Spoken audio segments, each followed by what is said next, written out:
nós precisamos primeiro entender a mente e o coração de Deus, tá certo?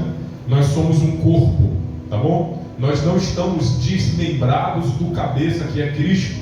Então, viver uma vida profética, se movimentar profeticamente, está relacionado a você se movimentar de acordo com aquilo que Jesus pensa e aquilo que Jesus sente. Tá certo, gente? Tá bom? Eu fiquei muito feliz com a sua citação quando você falou sobre o zelo. Estava eu, minha esposa e Daniel estão aqui comigo. Minha esposa, Daniel, um amigo de caminhada, Tia Beré e uma amiga de Tia Beré que eu ainda não a conheço, mas nós estamos muito felizes de estarmos aqui de novo, servindo vocês, compartilhando aquilo que o Senhor tem nos dado. E nós queremos falar sobre o zelo de Deus. Se nós não tivermos zelo pela casa do Senhor, nós estaremos vulneráveis ao juízo do próprio Deus. Michael, nós estaremos vulneráveis ao juízo do próprio Deus. Se nós não tratarmos da maneira correta as disciplinas espirituais, que o nosso pastor também falou muito aqui, inclusive a primeira canção que a nossa pastora cantou, também falava sobre as disciplinas espirituais. Se nós não tratarmos com o devido zelo e temor as disciplinas espirituais, nós não vamos nos tornar uma igreja profética. Tá certo? Então, existem profetas de ofício. Hoje é um dos ofícios que eu trabalho, treinando pessoas, desenvolvendo escolas de profecias, de dons espirituais, edificando o corpo de Cristo, para que o povo de Cristo compreenda as profecias, discernam os tempos de trabalho, toda essa construção mais profética. Existem profetas de ofício, são aqueles que Paulo diz lá em Efésios 4, que Jesus deu uns para apóstolos, profetas, evangelistas, pastores e mestres, para a edificação do corpo de Cristo. Quem são esses homens? Esses homens são aqueles que foram dotados de capacidades espirituais para levar a igreja a um nível de edificação por meio dos dons de Cristo, para que a igreja alcance a maturidade do próprio Cristo, tá certo? Só que em si, como organismo, a igreja ela já é profética, tá certo? O profetismo é uma identidade da igreja, mas nós não vamos conseguir desfrutar do testemunho de Cristo, que é o espírito da profecia, e nos mover profeticamente, se nós não compreendermos os tempos e as estações. Tá certo? Essa palavra de hoje, ela faz parte de uma série de mensagens que o Senhor nos deu, falando sobre as festas bíblicas.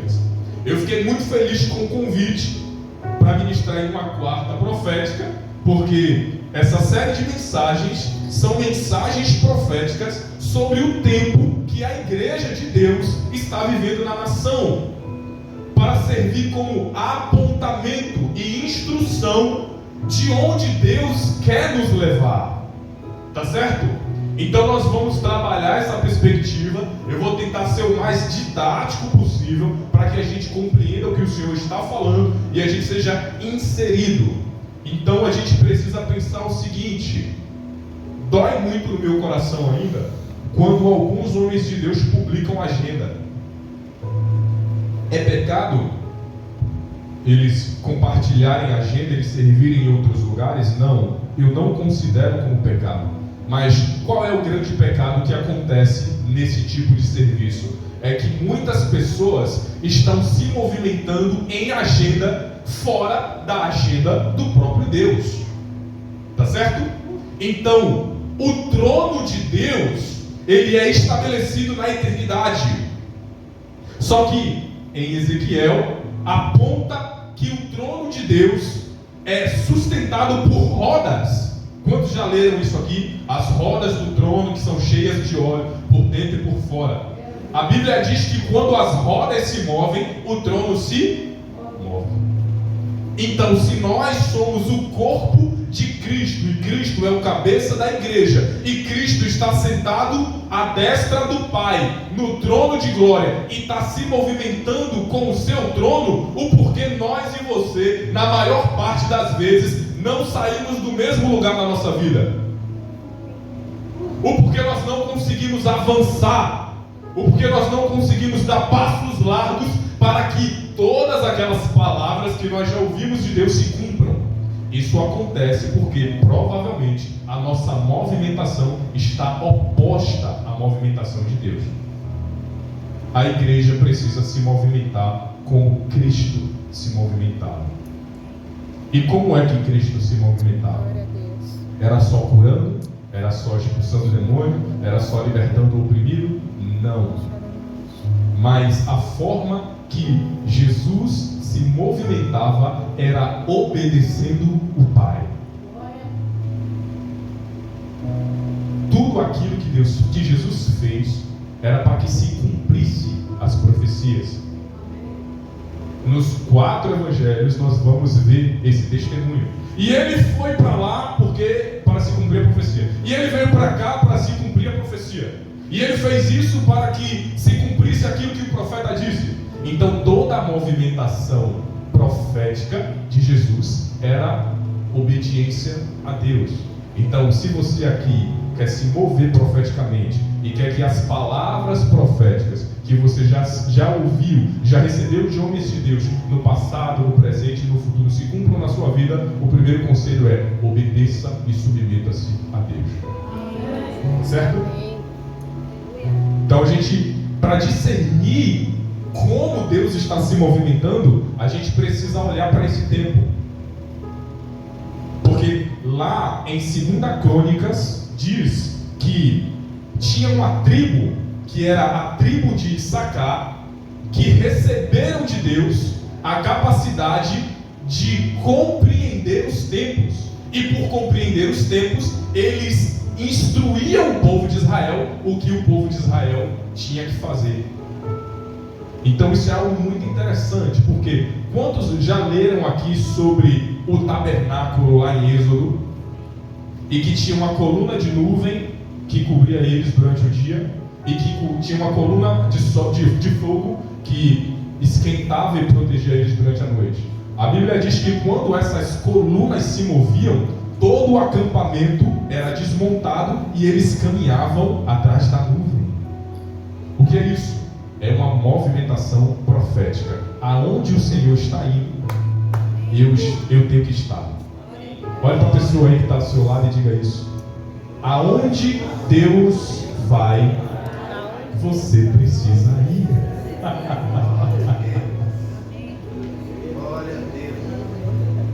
Só que, como é que um acampamento de quase 1 milhão de pessoas conseguia desmontar tudo em um único instante e se mover?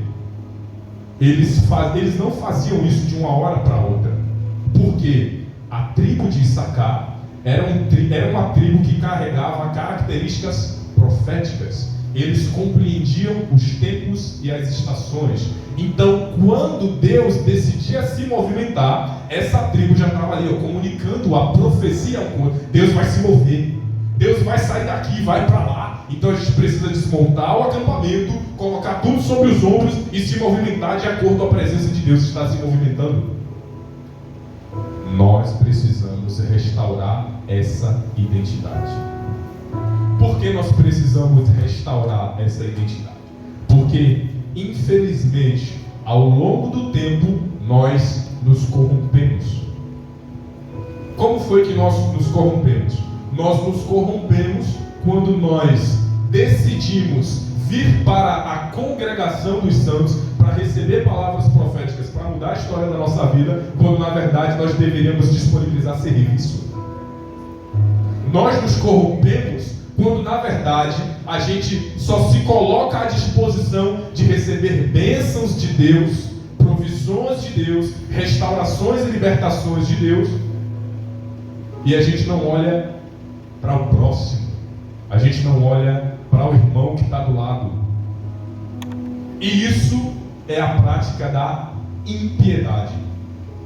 Repita comigo: a impiedade não pode movimentar a minha vida. Isso é muito sério. Você sabe por quê? Porque a impiedade, ela não é uma característica do descrente, não, irmão. A impiedade ela não é uma característica de uma pessoa que não serve a Deus, não. Nós carregamos um conceito de impiedade e de ímpio errado. A gente considera como ímpio o irmão que está lá agora no bar, a pessoa que está lá no bar agora, tomando cachaça, se prostituindo, pecando contra Deus. Quando na verdade, todos os apontamentos que existem na Escritura para falar sobre impiedade faz referência a pessoas que estavam inseridas no meio do povo de Deus, vivendo dentro do contexto da igreja, mas que não honravam aquilo que Deus dizia por meio das suas Escrituras. Quem eram essas pessoas? Os ímpios, aqueles que praticavam a impiedade. E o porquê isso é sério? Porque hoje são dia 15 de fevereiro de 2023. Faltam exatamente 7 dias para nós darmos início à maior festa bíblica da história da criação e da história da igreja como corpo de Cristo, que é a Páscoa. Só que as teologias desse tempo corromperam tanto o ensino das Escrituras que nós não honramos mais ordenanças perpétuas que Deus estabeleceu para a igreja, como a celebração da Páscoa, por exemplo. Então a gente olha agora para a Páscoa, a gente acha que a Páscoa é um ritual católico ou pagão, aonde vai aparecer o coelhinho ali que vai dar ovo de Páscoa, ovo de chocolate às crianças. Quando na verdade a Páscoa é uma comunicação profética de Deus para a igreja e precisa ser uma comunicação profética da igreja para o mundo. Vocês estão entendendo isso? Eu te peço desculpa se eu frustrei você quando você veio para cá querer ouvir uma palavra profética que tivesse um eixo um pouco diferente, mas o desejo do coração de Deus nessa noite é resgatar o nosso coração e estabelecer no lugar que nunca deveríamos ter saído. E o porquê isso? Porque o Senhor nos ama. O Senhor é um Pai de amor. E nós, como corpo de Cristo, não podemos deixar com que a impiedade cresça no nosso meio. Eu quero te convidar a abrir a Escritura aí.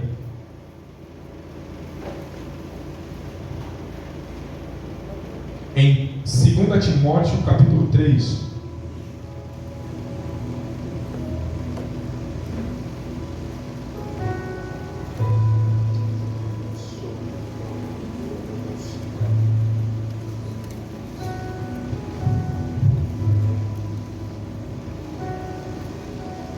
Eu estou lendo uma tradução chamada NTLH. É a nova tradução da linguagem atual. Eu gosto muito dessa tradução. E diz assim o versículo 1: lembre-se disso, nos últimos dias haverão tempos difíceis. Nos últimos dias haverão o quê? Nos últimos dias haverão o quê? Nos últimos dias haverão o quê? Agora, que coisa contraditória. Muitos de nós queremos viver uma vida fácil em um tempo que as Escrituras apontam como tempos difíceis.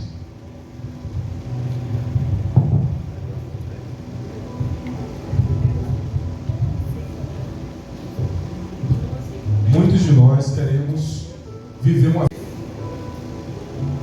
Recapitulando, só vamos nos tornar um povo profético, nos movimentar profeticamente, para que as palavras de Deus que já ouvimos se cumpram na nossa vida, se cumpram na nossa vida, se nós compreendermos o quê? Os tempos e as estações. Vocês estão comigo? Amém. Vocês estão comigo?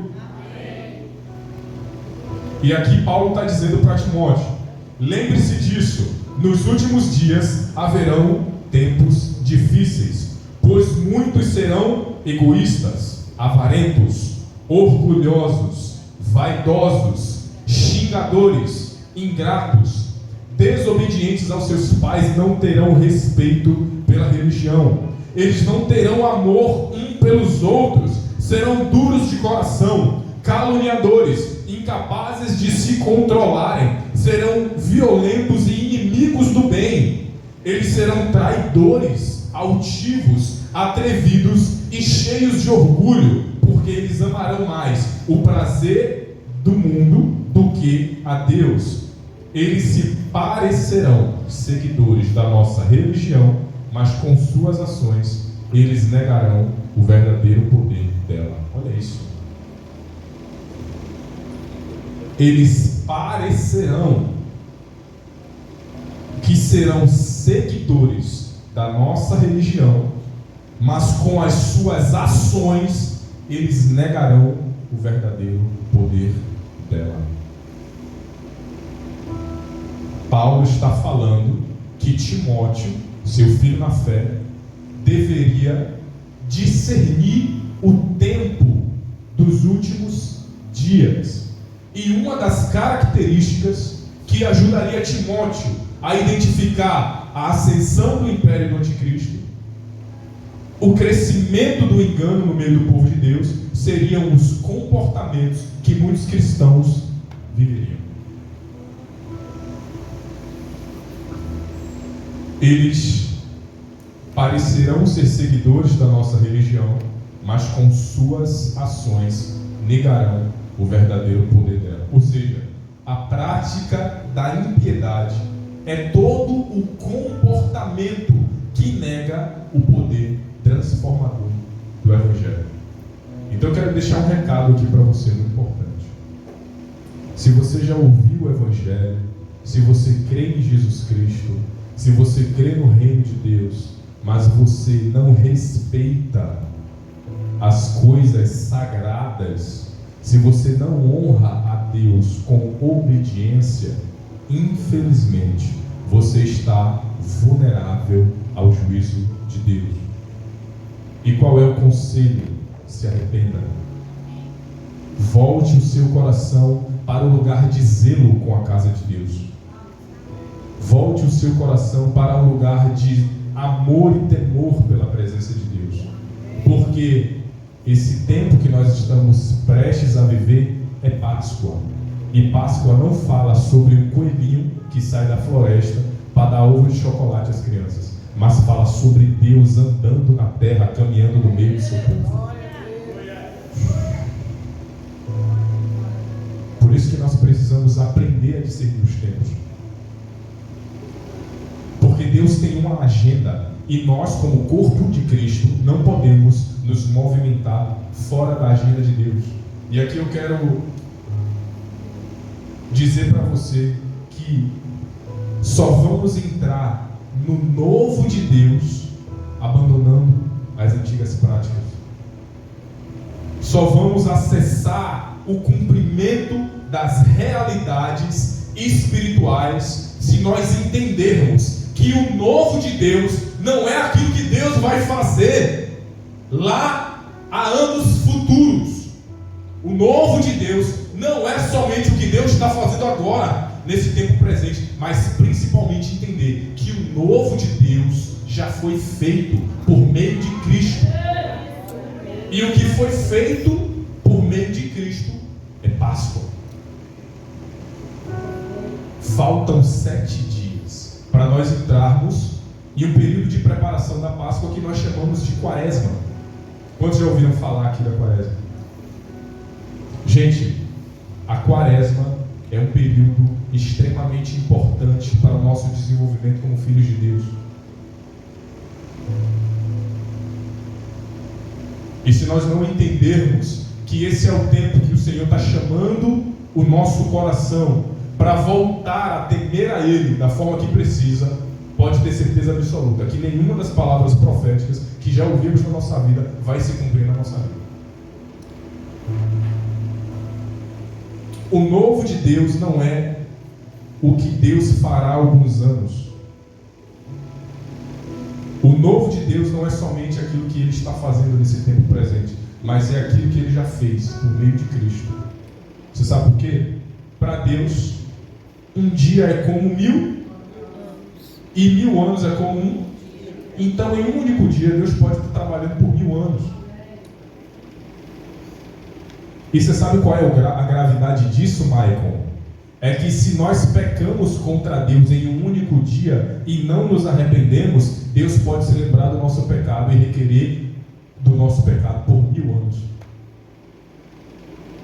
Agora, se nós nos arrependermos das nossas culpas, Ele é fiel e justo para perdoá-las e lançá-las no mar do esquecimento. Eu quero ler outro texto aqui com vocês. A agenda de Deus, ela funciona por meio de um tripé, tá certo? Que são 3 festas bíblicas que Ele estabelece, inclusive antes de Cristo, para o seu povo, tá certo? Então eu quero que você abra aí Gênesis 1:14.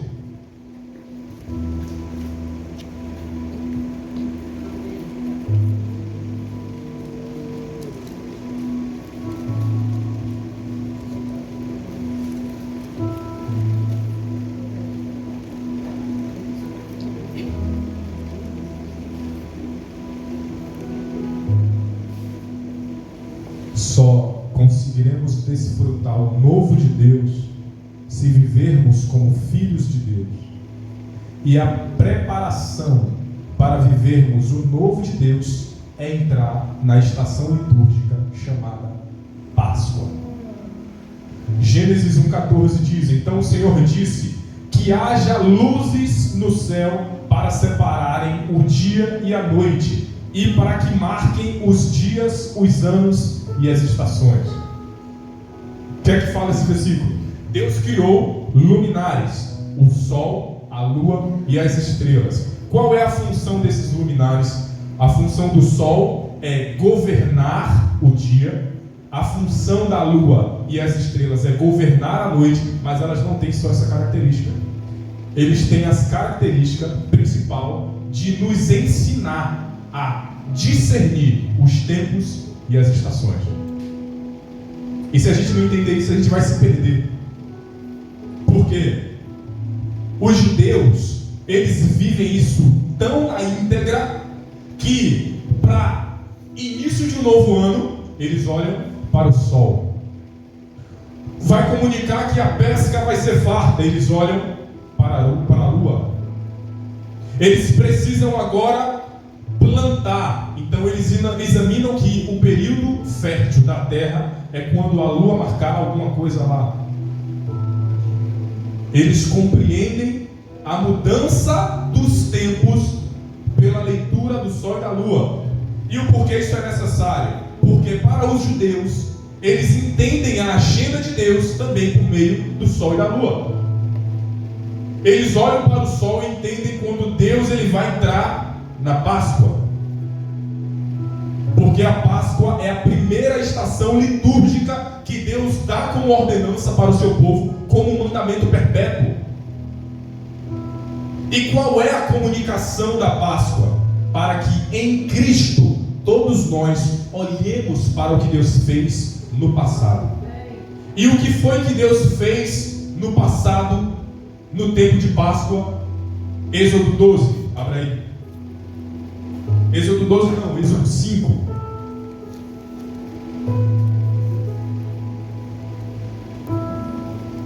O desejo do meu coração é que o espírito de sabedoria e de revelação destrave a sua consciência e o seu coração, porque o espírito de profecia está compartilhando com nós chaves que vão destravar a nossa vida para entrarmos no novo de Deus.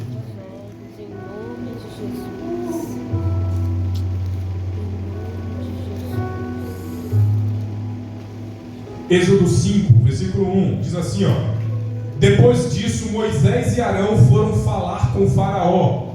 Assim diz o Senhor, o Deus de Israel: deixe o meu povo ir, para que eles me celebrem uma festa no deserto.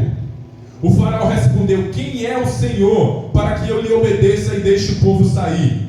Ele disse: eu não conheço o Senhor. Mas Moisés e Arão insistiram, dizendo: o Deus dos hebreus veio ao nosso encontro. Agora permita caminhar com o povo para o deserto, para oferecermos sacrifícios ao Senhor. Ao contrário disso, nós estaremos vulneráveis às pragas. O que é que está acontecendo aqui? O povo de Israel estava no deserto, no Egito aprisionado, tá certo? Eles estavam ali vivendo como escravos, estavam sendo opressos, mas Deus levanta uma voz profética. Quem é essa voz profética que Deus levanta? Quem é a voz profética que Deus levanta? Moisés e Arão. E quando Moisés e Arão vão comunicar para Faraó a mensagem de Deus, qual era a mensagem? A mensagem era: deixe o meu povo ir para que eles me prestem uma festa no deserto. Como assim, rapaz? O povo está lá sendo escravizado, apanhando, sem uma boa alimentação, vivendo escassez, vivendo miséria. E Deus diz: deixe o meu povo ir para que eles me prestem uma festa. Que festa era essa? Essa festa era a festa da Páscoa. Tá certo? E o porquê? O desejo do coração de Deus é tirar o povo de Israel do império do Egito e levá-los ele para o deserto para prestar uma festa de Páscoa. Porque a Páscoa tem a ver com a restauração do culto ao Senhor. Tá certo? Tem muita gente dormindo aí. Eu sugiro que você acordar. Porque o bicho pode pegar por seu lado. Deus tira o povo para que eles prestassem uma festa. Que festa era essa? Páscoa. E aqui eu quero compartilhar com vocês qual é a comunicação profética da Páscoa. Páscoa é a primeira estação litúrgica que fala sobre o que Deus deseja fazer de novo no seu povo. Essa estação litúrgica, essa festa, sempre acontece no início do ano. Então, lembrando, Deus tem uma agenda. Essa agenda possui 3 festas. Uma acontece no início do ano, que fala sobre o passado, coisas que Deus já fez, tem a ver com a primeira vinda de Cristo e as marcas que o sacrifício de Cristo deixa para nós. Tem a ver com a salvação, com resgate, com libertação. Tá certo? Fala sobre o que Deus já fez no passado. A segunda estação litúrgica é colheita, que nós também conhecemos como a festa de Pentecostes. Tá certo? Essa festa de Pentecostes já tem a ver com aquilo que Deus está fazendo no tempo presente. Fala sobre o derramamento do Espírito no meio do seu povo. Então, olha que coisa interessante. Quantos aqui querem ser cheios do Espírito Santo? Amém. Ou seja, o desejo do nosso coração é entrar na festa da colheita, porque a festa da colheita comunica o derramamento do Espírito Santo. Mas nós só vamos conseguir entrar na festa da colheita para desfrutar o derramamento do Espírito Santo se nós entrarmos primeiro em Páscoa, se nós honrarmos o sacrifício do Cordeiro Pascual. E a última festa é tabernáculo. Fala sobre o futuro, aquilo que Deus vai fazer. Então fala sobre a segunda vinda de Cristo, quando Cristo vai voltar para a terra para aniquilar todos os inimigos de Deus e governar com a igreja por 1000 anos. Se nós não entendermos isso, nós vamos continuar perdidos, pecando contra o Senhor. Por quê? A primeira estação é Páscoa. E Páscoa significa passar por cima. Você sabe que aqui comunica o profético da estação da Páscoa? Que Deus vai caminhar no meio do seu povo. Deus vai andar na terra. Deus vai pisar de novo aonde os homens habitam. Só que para aqueles que estão em Cristo, isso vai ser maravilhoso. Mas para aqueles que praticam a impiedade e desprezam o Senhor, vai ser juízo. Porque quando filhos de Israel, eles estavam lá no Egito, e Deus passa pelo Egito através do anjo da morte e mata todos os primogênitos do Egito. Para o povo de Israel, Deus promoveu salvação, libertação. Mas para os egípcios, o Senhor estabeleceu juízo, morte e derramamento de sangue. Vocês estão conseguindo compreender isso? Eu sei que vocês estão pensando e digerindo sobre aquilo que o Senhor está falando nessa noite, mas o desejo de Deus é retornar o nosso coração para amarmos a agenda de Deus, para amarmos aquilo que o Senhor está fazendo. Lembrando, o período de Quaresma é um período de 40 dias onde o chamado de Deus é dedicação total à sua presença. Eu e minha esposa, minha casa, vamos entrar em um jejum de 40 dias, chorando, rasgando o nosso coração diante de Deus e colocando as nossas culpas diante do Senhor, porque a Páscoa fala sobre um chamado ao arrependimento. Nós não podemos mais viver desonrando o sacrifício de Cristo, porque isso é sério.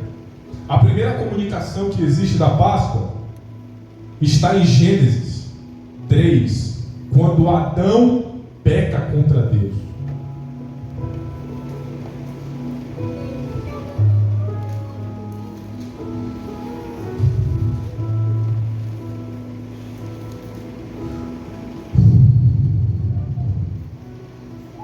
Deus passava pelo jardim, Deus descia para caminhar entre seus filhos,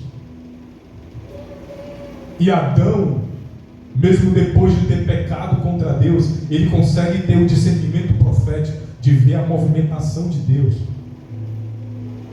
E só para você chocar, o nível de distância que nós temos é que hoje, para muitos de nós identificarmos que o Senhor está no nosso meio, a gente precisa olhar para ver um irmão chorando, a gente precisa olhar para o outro para testificar que o outro está orando em língua, a gente precisa ir lá para o pastor e não para o profeta para receber uma profecia. Tudo isso para quê?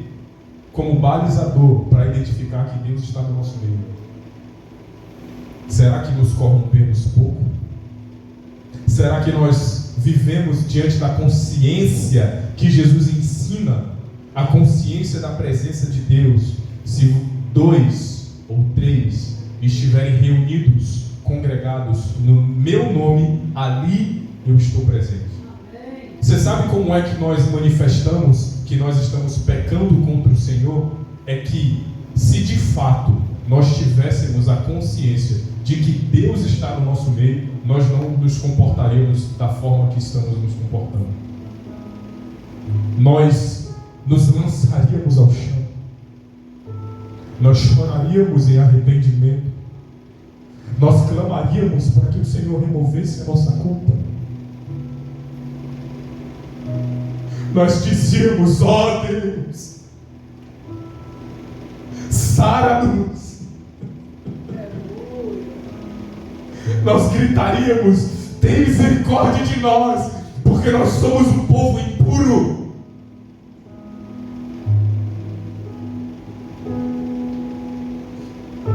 Mas a consciência do pecado não vive em nós por conta da distância que nós temos da presença de Deus.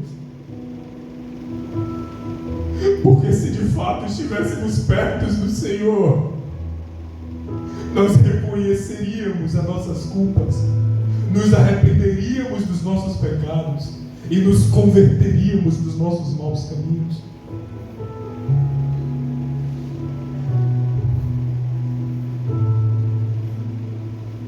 A Páscoa fala sobre a imolação do Cordeiro, e a primeira referência para isso está em Gênesis. Deus está caminhando no jardim, Adão ouve os passos de Deus caminhando e ele foge da presença maravilhosa do Senhor, porque quando a presença de Deus vem, há um despertamento na consciência sobre o tipo de pecado que nós temos cometido contra Ele.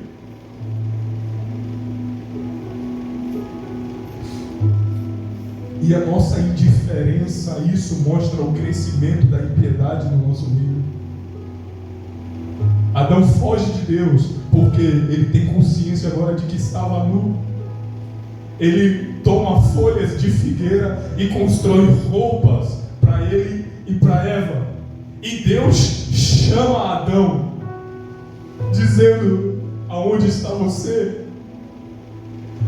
A primeira referência de chamado de Deus para o homem não é para que o homem desenvolva ministério, seja pastor, evangelista, pregue o evangelho ou qualquer outra que seja relacionado a serviços eclesiásticos. Mas o primeiro chamado de Deus para o homem é para que o homem volte a estar diante da presença de Deus. E nós perdemos essa consciência. Por isso, venha nos restaurar, Senhor. Venha nos restaurar, Senhor.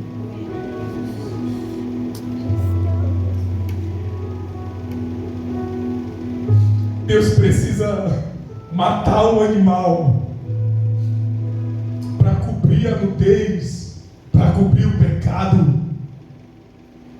Quem é que você acha que Deus matou? Que animal foi esse que Deus matou? Deus arrancou o couro, a pele de um cordeiro, derramando sangue para vestir o homem e livrá-lo da culpa e do juízo. Quem você acha que é esse cordeiro? Assim como Deus precisou dilacerar a pele do cordeiro para fazer novas roupas para Adão e Eva, Cristo teve a pele do seu corpo dilacerada pelas chicotadas que tomou por causa do meu pecado e por causa do seu pecado.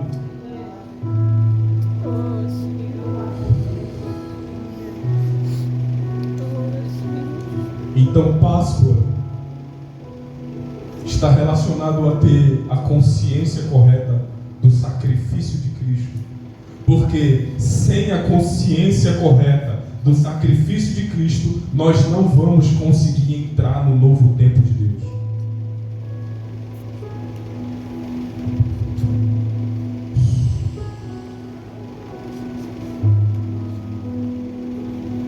E Provérbios 19 diz que preparados estão os juízos do Senhor para o ímpio, que escarnecem do que é santo. Deus estabeleceu festas bíblicas que precisam ser honradas e estabelecidas, mas nós desprezamos isso. Nós não honramos a agenda de Deus. E Provérbios 19, 29 diz que preparados estão os juízos de Deus para o ímpio, que escarnecem do que é santo, e os açoites serão para as costas daqueles que praticam a iniquidade. Ou seja, a impiedade está relacionado a desprezar as coisas sagradas. Ou seja, tornar como profano e impuro e desprezível aquilo que Deus estabeleceu para o louvor da sua glória.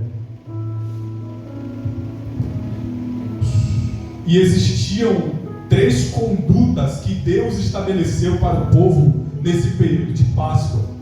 A primeira conduta é chamada Techuvá, que fala sobre confissão de pecados e arrependimento. Ou seja, quando uma pessoa ou nação eram confrontados pelo pecado que praticavam contra o Senhor, eles rasgavam suas roupas, trocando as vestes antigas por pano de saco grosseiro. Assim colocavam cinzas sobre o alto da cabeça e realizavam práticas constantes de jejuns e oração, a fim de clamar pelo perdão do Senhor, para que pudessem ser santificados e purificados dos seus pecados. Isso está em Neemias, capítulo 9, versículo 1, que diz: o povo de Israel se reuniu para jejuar e para mostrar a sua tristeza pelos seus pecados. Eles já haviam se separado de todos os estrangeiros. Em sinal de tristeza, vestiam panos feitos de roupa de saco grosseiro e colocavam terra sobre a cabeça. Então eles começavam a confessar os seus pecados e os pecados que os seus antepassados haviam cometido. Esse período é o período de Páscoa. Techuvá é literalmente retorno, voltar para a posição de onde nunca deveríamos ter saído.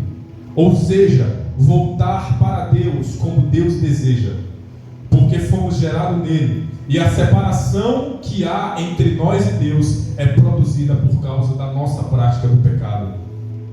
Também implica remorso ou arrependimento, um sentimento de culpa pelas práticas passadas, para que então possa viver e se comportar completamente diferente para entrar em algo futuro. É quando a pessoa decide matar o velho homem para voltar a retornar à origem de um filho de Deus legítimo.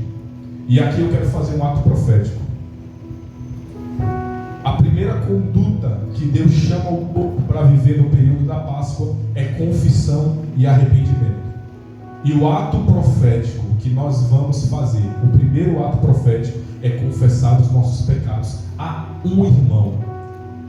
Lembrando que todas as culpas que cometemos, precisam ser colocadas diante do Senhor, primariamente. Mas além disso, nós também precisamos compartilhar das nossas culpas um com os outros, para que possamos orar um pelos outros. É isso que Paulo instrui aos Gálatas. Então, o primeiro ato profético que o Senhor está nos chamando para realizar nessa noite é um desafio. Você vai procurar uma pessoa de confiança, um irmão maduro na fé, para confessar o pecado. Amém? Amém? Amém. Esse é o estilo de vida que o Senhor está nos chamando para viver. Uma vida sem pecado, uma vida exposta diante do sacrifício de Cristo. Porque aquele que encobre as suas transgressões, ele nunca prosperará. Mas aquele que confessa e deixa, esse alcançará a misericórdia. A segunda conduta que Deus nos chama é o culto individual. Então, na Páscoa, Deus ordenou ao seu povo a prática do tefilá. E o que é o tefilá? É um novo estilo de vida baseado na adoração a Deus. Deus convoca o seu povo para realizar práticas das disciplinas espirituais diárias. E isso nós teologicamente chamamos de devoção ao Senhor.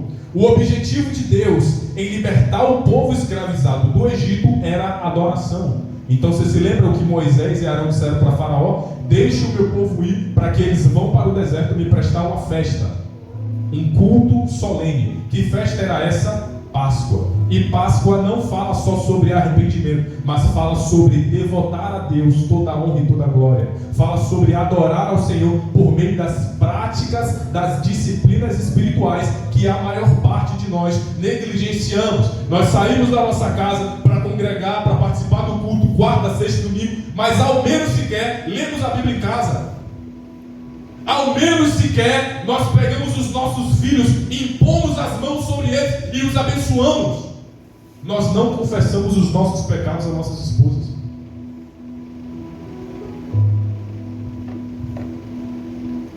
E nós queremos ser um povo profético. E nós queremos que as profecias, as bênçãos de Deus alcancem a nossa vida. Então, a prática do tefilá tem a ver com restaurar as disciplinas espirituais. E para ser bem didático, eu destaquei aqui algumas disciplinas que vão nos ajudar a entender como nós precisamos nos comportar nesse tempo. Primeiro, paixão pelo Senhor. Tem a ver com manter o coração aquecido de amor e de zelo, de paixão por Cristo e pela presença de Deus. Segundo, leitura bíblica, tem a ver com a meditação, com os devocionais, com o estudo da palavra. Terceiro, serviço, ou seja, ser voluntário na casa de Deus. Não é porque você não é pastor, não é diácono, não é obreiro, não é evangelista, que você não tem que servir na casa de Deus, não. Aí sim que você precisa servir.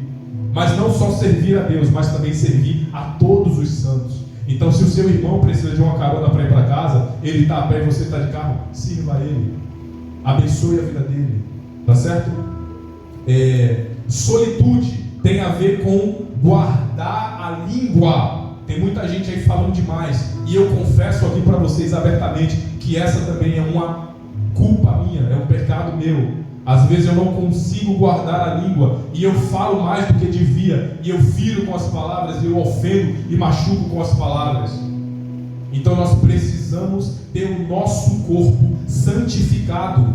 E como é que nós vamos nos santificar? Guardando a língua também. Parar de falar da vida dos outros, parar de falar do pastor, parar de ficar xingando, pecando com a boca, ofendendo, ferindo as pessoas.